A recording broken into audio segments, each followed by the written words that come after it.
Bismillahirrahmanirrahim. Alhamdulillahirabbil alamin. Allahumma shalli ala sayyidina Muhammad wa alihi wasallam. Baik, lebih terdengar sekarang? Ya. Terima kasih sekali lagi moderator. Saya minta bicara di sini. Saya bukan bagian dari peneliti, tapi mungkin sebagai pendapat dari ahli mungkin lebih tepatnya ya, memberikan dasar-dasar dulu agar kita paham nanti bagaimana DNA ini ternyata juga bisa dijadikan salah satu tools untuk melacak keturunan. Nah, apakah nanti keturunan itu bisa juga untuk nasab yang memang jauh dan seberapa jauh. Jadi saya kira ini yang cukup ramai juga dibicarakan belakangan ini, dan sudah banyak yang membahas sebetulnya di media-media sosial, di YouTube tentunya. Jadi saya hanya akan memberikan sedikit overview dulu dan sedikit pendapat tentang hal-hal yang ada sekarang. Nanti mungkin tentunya peneliti utamanya yang saudara Muhammad Asgaf Aventador ini, yang saya kira sudah punya banyak sekali slide untuk disajikan dari hasil studi literatur beliau. Nah, ini dari slide yang saya coba tunjukkan ini membuat kita semua memahami dulu nih, mempunyai background yang sama terhadap bagaimana DNA itu atau apa itu DNA, dan bagaimana mungkin dia bisa dijadikan suatu tools untuk melacak suatu keturunan seseorang. Nah, pertama mungkin dari gambar ini ada dua gambar sebetulnya terpisah ya. Masing-masing menunjukkan, yang pertama ini adalah sel kita, sel manusia atau sel hewan ataupun makhluk-makhluk tingkat rendah dan tingkat tinggi yang masih memiliki inti sel. Jadi di dalam sel kita itu ada inti sel, yang di dalamnya lagi terdapat yang kita sebut DNA sebagai materi genetik. Kalau kita mengatakan genetik artinya sesuatu yang memang akan memberikan sifat yang diturunkan dari satu generasi ke generasi yang lain. Nah, DNA manusia itu yang di dalam inti itu terkemas dalam suatu struktur yang namanya kromosom. Nah, jadi mungkin ini yang mulai terkait dengan pembicaraan nanti, ada namanya Y kromosom atau kromosom Y. Jadi inilah kromosom. Jadi kromosom adalah sebetulnya kumpulan dari benang-benang DNA yang berikatan dengan protein khusus yang namanya histon. Tidak perlu kita bahas terlalu jauh nanti.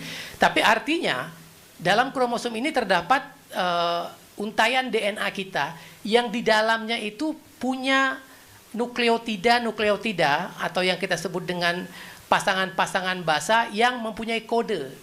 Jadi kodenya itu ada A, C, G, T dengan kepanjangannya bisa kita lihat di sini. Nah, ini semua sebetulnya akan menjadi kode-kode yang memberikan ekspresi perwujudan dari manusia yang muncul akibat kode-kode ini. Walaupun tidak semua DNA itu menjadi kode, karena ada juga yang tidak menyandi apapun, tapi sebagian dia seperti ini. Oleh karena itu misalnya kita melihat orang punya tipikal penampilan tertentu dari etnik tertentu, itu pasti karena kode-kodenya ini menyandi gambaran yang memunculkan gambaran fenotip atau tampakan seperti itu. Nah, tapi tidak selalu dia menunjukkan ke gambaran fisik, tapi juga bisa ke gambaran internal seseorang, atau bahkan tidak menunjukkan fisik sama sekali, hanya menunjukkan pola-pola yang untuk dibaca saja. Nah, ini yang mungkin nanti menjadi istilah SNP yang kita lihat pada haplotipe atau haplogroup. Nah, ini DNA inti ini yang kita pakai untuk menentukan dengan menggunakan Y kromosom. Nah, satu lagi, kita juga sebagai dalam sel manusia itu ada organel atau struktur namanya mitokondria yang ternyata memiliki DNA sendiri. Jadi DNA mitokondria ini berbeda dengan DNA yang kita punya di inti ini. Kalau yang di inti ini mungkin ini yang paling menunjukkan struktur fisik dan lain-lain. Kalau mitokondria ini DNA-nya umumnya menyandi hal-hal yang terkait dengan metabolisme, misalnya energi dan lain-lain. Jadi kalau ada gangguan di DNA mitokondria ini, larinya langsung ke energi manusia mungkin yang terganggu. Tapi kalau untuk fisikal segala macam itu biasanya di DNA inti yang lebih kepada struktur fisik. Nah, kenapa dibuat dua ini saya tampilkan? Karena dengan kuasa Allah Subhanahu wa taala, keduanya ini punya peran. Punya peran yang bisa dipakai untuk melacak jejak genetik seseorang yang eksklusif. Kenapa eksklusif?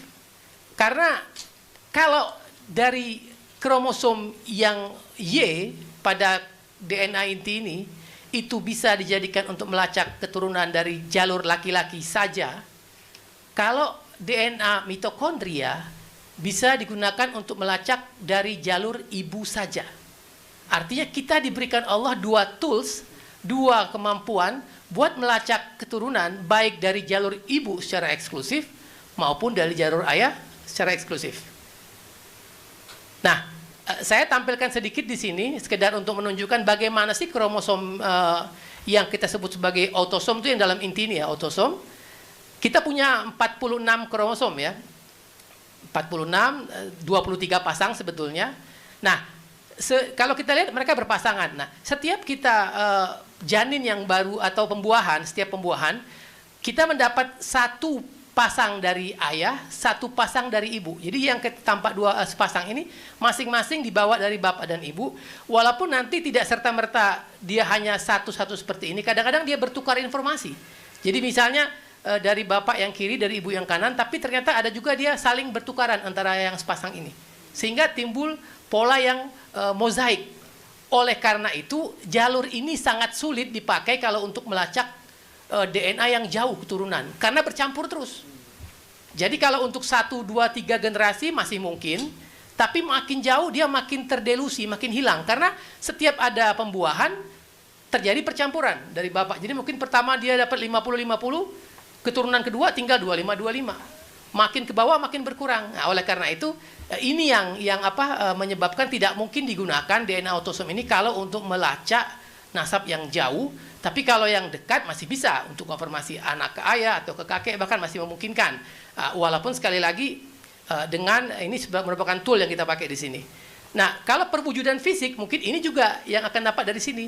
Jadi kalau misalnya kita mengatakan seseorang itu dari DNA-nya sekian persen mengandung DNA Timur Tengah atau Arab, tapi kok mukanya maaf munculnya etnis Tionghoa misalnya. Nah itu secara saintifik juga tidak mungkin kalau dia memang dari sisi autosom. Karena autosom inilah yang membawa sifat kita. Jadi penampilan rambut, penampilan kulit dan lain-lain itu dari sini. Jadi artinya kalau dia muncul dengan genetik, artinya misalnya persentase DNA untuk kelompok yang di Timur Tengahnya adalah 25%, ya mungkin tampak dari penampilannya. Tidak mungkin seorang yang mukanya sangat misalnya etnisnya Arab sekali tiba-tiba cuma 3%. Malah yang 25 dari etnis Tionghoa itu tidak mungkin. Jadi kita yakin di situ ada kekeliruan dalam database yang dicocokkan di situ, atau ada masalah di pemeriksaannya sendiri. Nah, saya tidak akan bahas autosom karena itu sudah polemik yang dari awal yang muncul dulu, mungkin beberapa artis yang muncul dengan persentase yang aneh-aneh. Nah, sekarang kita fokusnya ke sini. Ada seks kromosom atau kromosom yang khusus untuk menentukan jenis kelamin.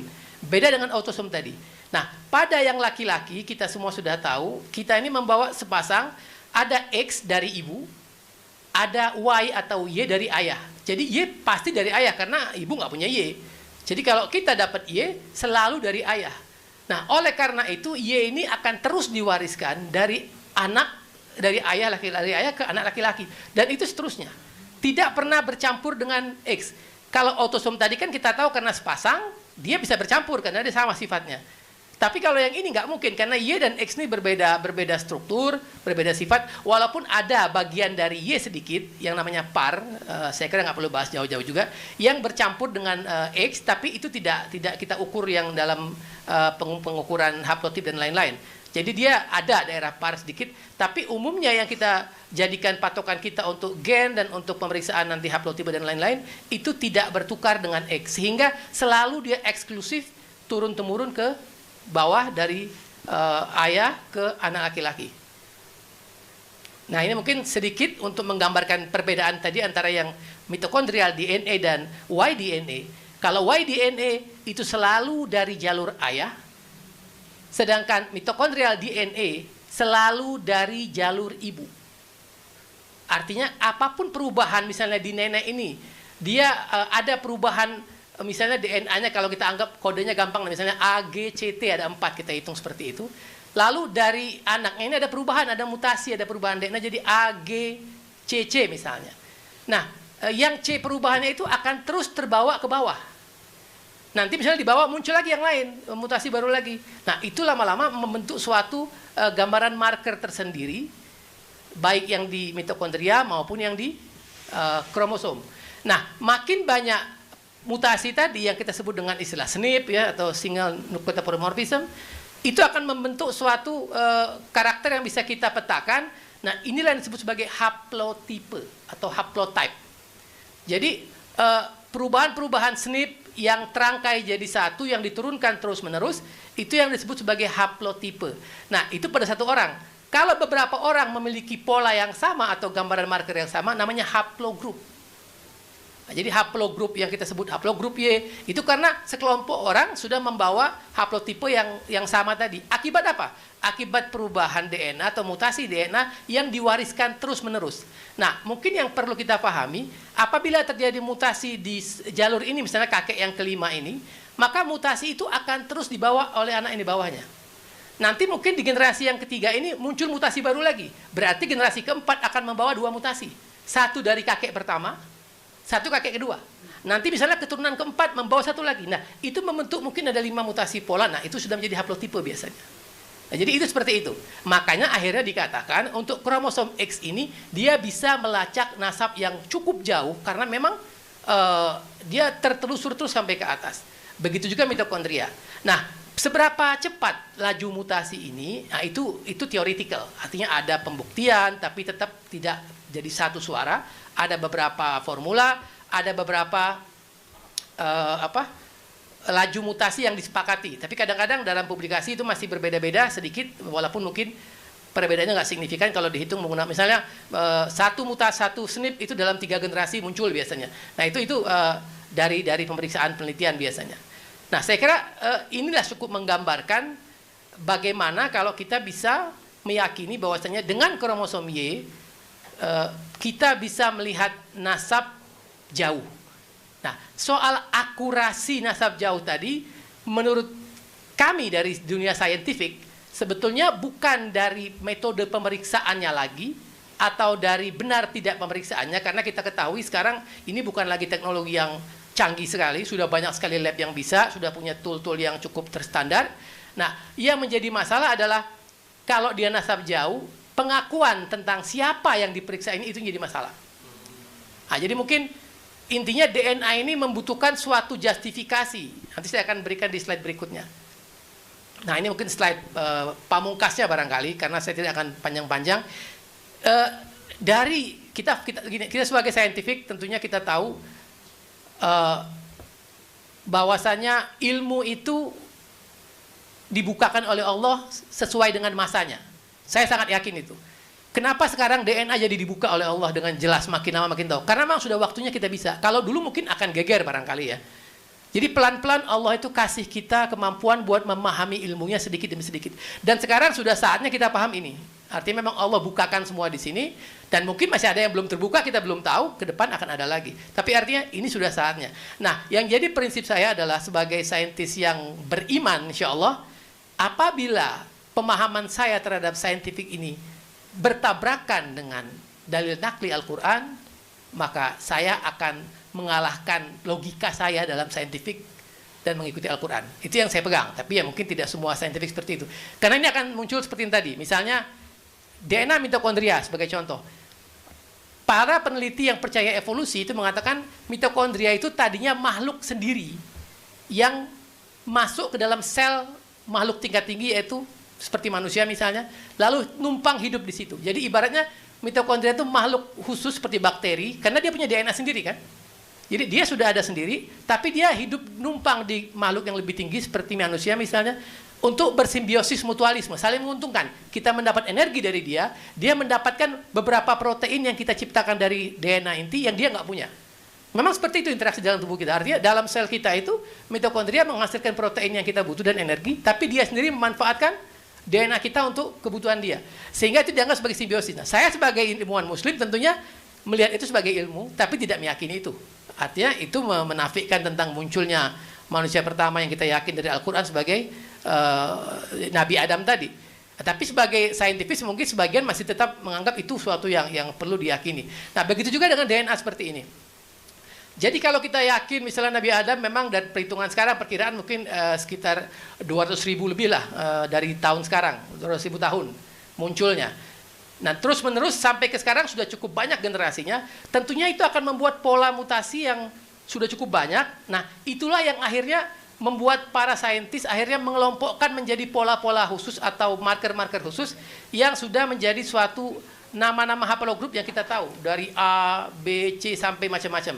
Nah, kalau di gambar ini kita lihat, jadi sudah sejak puluhan ribu tahun yang lalu sudah ada istilah haplogroup J.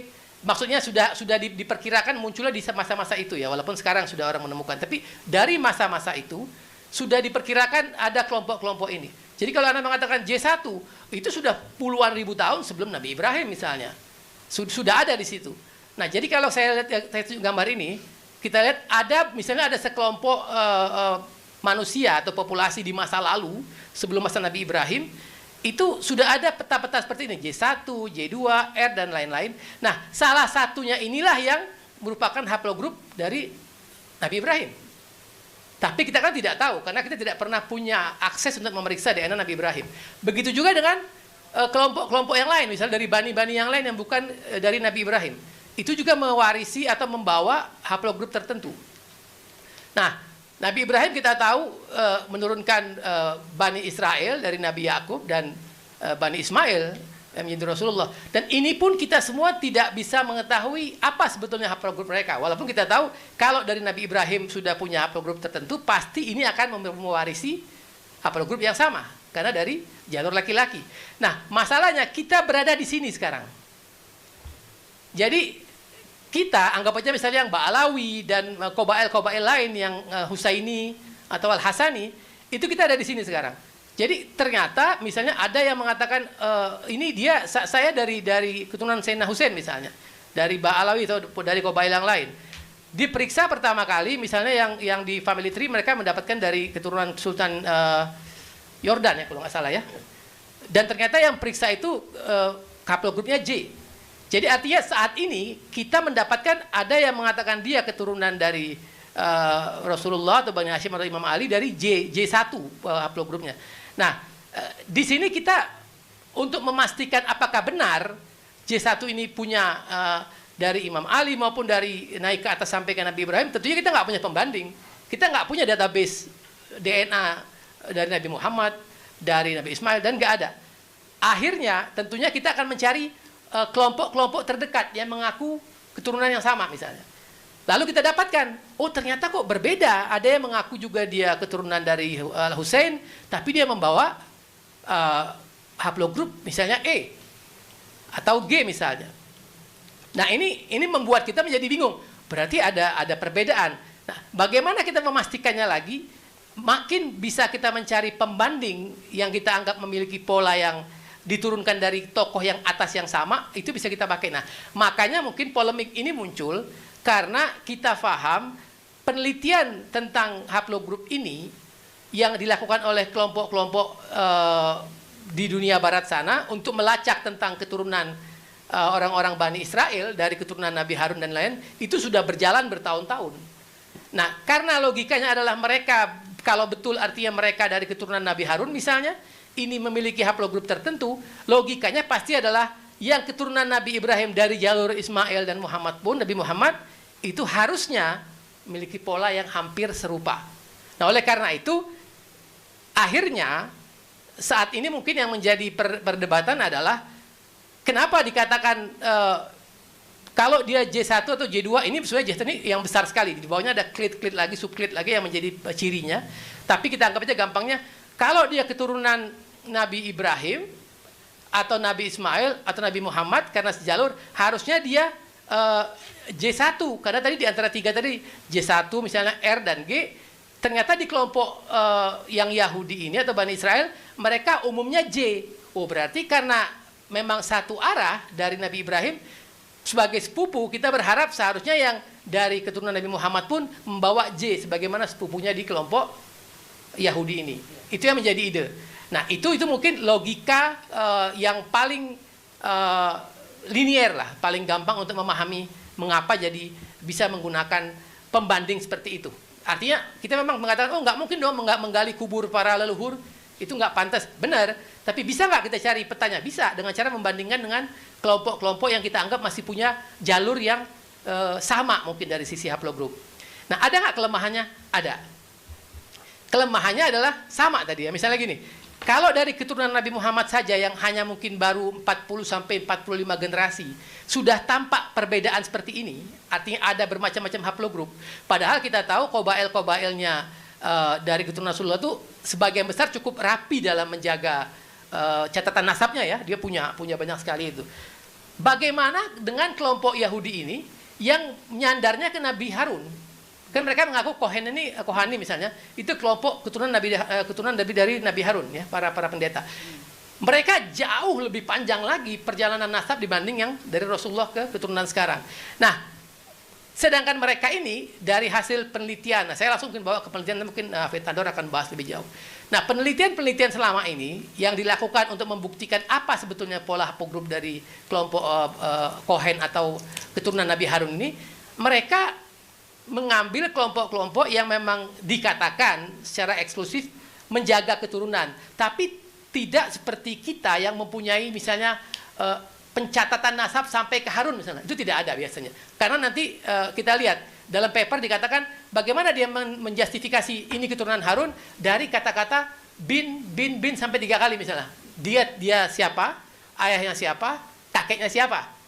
Atau kalau bisa lebih. Nah, dari situ self claim seperti itu akan dikelompokkan dalam kelompok yang Kohani misalnya, keturunan ini. Jadi kalau itu justifikasi. Sedangkan kalau kita di sini, kelompok ini, nggak bisa begitu barangkali. Karena kita sudah tahu ini harus terlacak sampai ke dalam buku nasab yang sampai tinggi. Jadi logikanya kalau di sini kita sudah mengalami hal yang seperti ini, bagaimana kita menjustifikasi kalau di kelompok yang Nabi Harun ini, bahwasanya self-claimnya benar, kalau kami keturunan Harun, dengan jarak yang jauh lebih panjang dan tanpa pendamping catatan nasab yang rapi seperti yang kita punya di kelompok Al-Husaini ini. Nah, jadi barangkali ini kuncinya. Kita tidak menafikan bahwasanya penelitian haplogrup ini penting dan bisa melacak nasab. Yang kita khawatirkan adalah apakah sampelnya representatif, memang mewakili betul-betul itulah kelompok keturunan Nabi Harun. Karena kita tahu Yahudi ini udah berapa kali mengalami pengusiran, pemusnahan juga, bahkan walaupun nggak semua, ada yang berapa kali di zaman Nebukadnezar, zaman Romawi, berapa kali mereka diserang lah ya. Nah, apakah mungkin dari statistik betul sekarang J1 kita anggap J58 lah kalau di itu yang paling banyak. Jadi penelitian terakhir sampai 2010 itu mengatakan 2009 maaf yang terakhir sekitar hampir 50% tuh kelompok Yahudi ini di J1 ini, keturunan Nabi Harun, Kohanim. Nah, berarti kalau secara statistik memang yang paling banyak itu yang paling mungkin. Sehingga kita berkata kemungkinan besar keturunan Nabi Harun adalah J1. Dengan demikian, keturunan Nabi Ismail juga seharusnya J1. Nah, kalau kita menganggap persentase tadi sudah mutlak. Tapi disitulah letaknya penelitian. Kenapa dikatakan dia research? Kita diminta untuk terus mencari. Research. Ulangilah pencarian itu. Tidak final. Jadi ada kemungkinan penelitian lebih lanjut yang bisa mengambil sampel lebih banyak dan lebih mewakili perwakilan Kohanim yang lebih jelas, Yahudi yang lebih pasti nasabnya, itu mungkin menghasilkan yang sedikit berbeda. Artinya kita tidak mengatakan hasilnya salah, tidak. Sampai sejauh ini yang paling kuat memang. Artinya mengatakan J1 lah yang paling banyak di kelompok Kohanim. Nah, mungkin yang menarik adalah dia punya peringkat. Jadi kalau J1 yang paling banyak kedua itu J2. J1 J2 ini berbeda jauh, ribuan tahun. Sampai akhirnya terdapat 2 Nabi Ibrahim di sini. Artinya katanya, kalau Anda percaya J1, Nabi Ibrahimnya akan ada di tahun Nabi Ibrahim sekitar tahun 3000-4000 sebelum Masehi. Tapi kalau Anda percaya yang J2 yang benar, Nabi Ibrahimnya beda. Ada lagi di pola Ibrahim yang kedua. Jadi kasarnya di Kohanim sendiri mereka punya marker Ibrahim yang berbeda J1 J2. Nah, apalagi mereka punya banyak haplotip. Mereka ada R, ada E, bahkan ada G juga. Nah, sehingga kita katakan masih ada kemungkinan-kemungkinan yang lain. Nah, sekali lagi ini seperti main puzzle ya. Selagi belum banyak data yang dikumpulkan, itu seperti akan ada yang kurang-kurang terus. Makin banyak penelitian, makin banyak sampel diperiksa, maka makin lengkaplah puzzle tadi. Nah, jadi kita sekali lagi tidak kafir data. Karena ada yang mengatakan kita kafir data dengan mengatakan DNA itu tidak bisa dipakai. Tidak seperti itu. Kita mengakui DNA bisa dipakai, yang kita perlukan adalah validitas itu perlu terus dipertanyakan untuk melihat apakah hasil penelitian ini valid atau tidak. Nah, barangkali terakhir ini yang saya tunjukkan dari penelitian Hammer, ini yang jadi rujukan utama lah untuk Cohen tadi, bagaimana dia muncul dengan kekuatan G sebagai DNA utama. Dia mengatakan genotyping yang lebih luas untuk Cohanim kromosom Y ini dengan membaca lebih banyak lagi haplogrup yang berbeda itu akan mampu memberikan keterangan yang lebih lengkap. Artinya si peneliti sendiri menganjurkan, menyarankan atau punya inisiatif nanti mungkin lebih bagus kita periksa lagi lah haplogrup yang beda-beda ini lebih luas lagi agar punya kemampuan buat memastikan lagi bagaimana yang paling tepat. Jadi artinya dia membuka celah. Jadi bagaimana kalau celah yang udah ada ini, kalau sampai kita mengatakan ini sudah pasti nggak perlu lagi celah, itu sudah agak aneh ya. Dan di sini juga dikatakan bahwasanya ada tentu dalam suatu postulat ya, semua penelitian itu perlu sampel yang representatif, yang mewakili populasinya. Jadi mungkin kalau mau terbaik adalah untuk Ba'alawi mungkin kita atau mungkin Bani Husaini, kalau bisa ada penelitian yang mengambil sampel representasi dari tiap-tiap qabail, dibuat penelitian sendiri untuk Bani Husain, lalu muncul suatu hasil yang bisa melihat apa aja jenis haplogrupnya. Nah, tidak selalu yang atas atau yang lebih tinggi pangkatnya membatalkan di bawah. Artinya sekarang kan kita terkesan terkunci oleh haplogrup yang dibuat oleh Kohanim. Bisa saja hasil kita yang di bawah ini nanti malah bisa membalik ke mereka. Artinya misalnya kalau dianggap sekarang ada mungkin di Indonesia ada J1 misalnya, ya, J1 itu barangkali suatu saat nanti kita bisa lihat apakah mungkin misalnya Al Husain itu dengan J1-nya, kalau kita lihat ternyata trackingnya agak berbeda dari yang ada di atas. Jadi sekali lagi saya kira ya tadi tugas saya sebagai memberi opini dari sisi ahli, menyebutkan bahwasanya tidak ada yang mustahil, dan mungkin terakhir bagi yang mendewakan ilmu DNA itu perlu hati-hati, karena sebetulnya teori evolusi haplogrup ini itu akan membawa pada hal-hal yang sekarang sudah mulai dibuktikan. Katanya manusia ini ternyata sebetulnya Nabi Adam itu tidak muncul dengan sendirinya. Jadi pola ini akan membawa pada munculnya adanya orang tua dari Nabi Adam. Itu sampai muncul sudah teori seperti itu. Dan bahkan ada Adam lain sebelumnya, dan bahkan Siti Hawa pun dianggap bukan satu sebetulnya. Ada perempuan-perempuan lain yang itu sudah menjadi publikasi di beberapa, dan sudah menjadi dianut oleh peneliti sains di Indonesia juga beberapa yang sudah berani menganggap seperti itu. Dan juga ada yang mengatakan keturunan Nabi Adam itu ada yang sudah bercampur DNA-nya dengan manusia purba, Neanderthal, sehingga terdapat DNA mereka di keturunan Nabi Adam juga.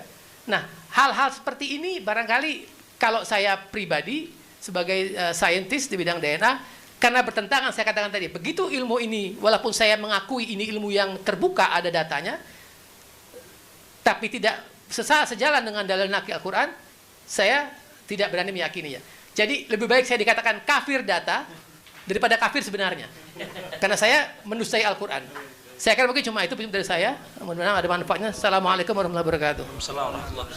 Iya, saya pengen pertajam ya, dalam artian sebelum nanti masuk ke contoh saudara Muhammad Assegaf kan akan berbicara soal haplogrup dari Bani Alawi, begitu kan ya? Baik, tapi sebelumnya saya ingin kemudian mengkonfirmasi, karena ifadatul awam ini saya bahasa awam saya saja, beberapa pertanyaan langsung dijawab saja, begitu ya.